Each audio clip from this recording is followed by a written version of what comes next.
Welcome to day 2 of week 1. So today what we are going to be focused on is awareness of tension and pressure in our pelvic floor. Now, you might not be thinking about it as pressure.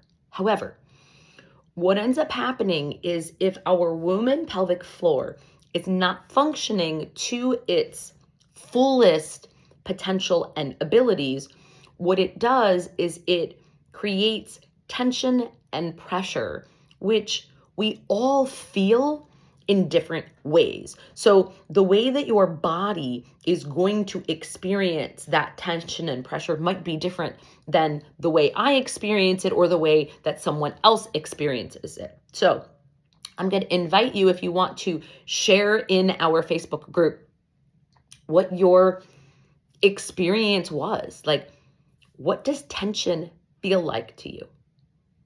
What does pressure feel like to you?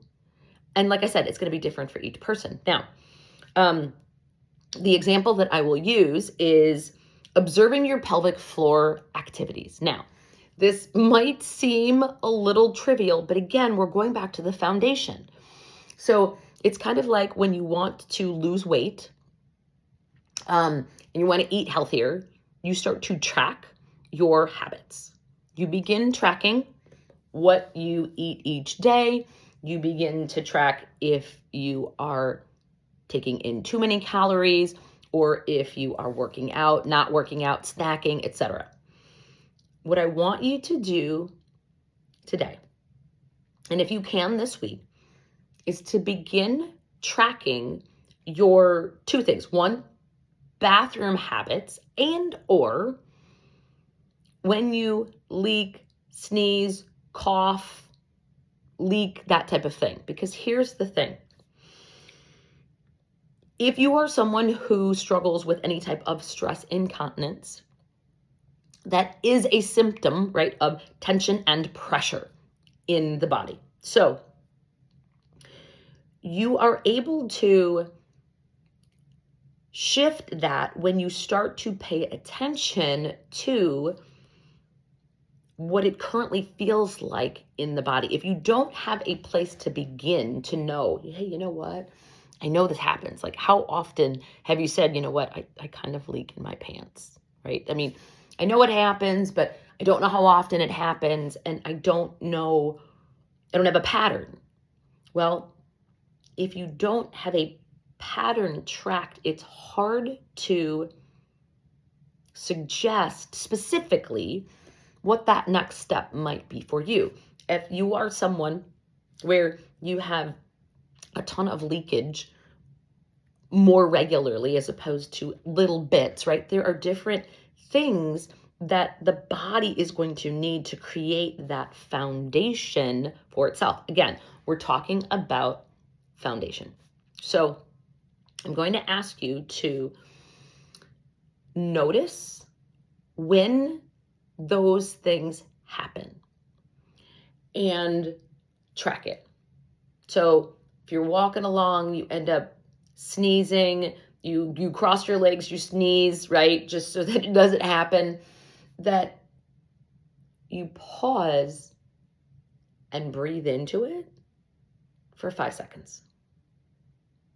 Now, you have to pay attention and become aware of this in order to practice it. So this is one of those activities that might be a little bit more challenging because it's not something that you may do in this video, right? You might not have the situation at this moment in time for you to take action on that situation.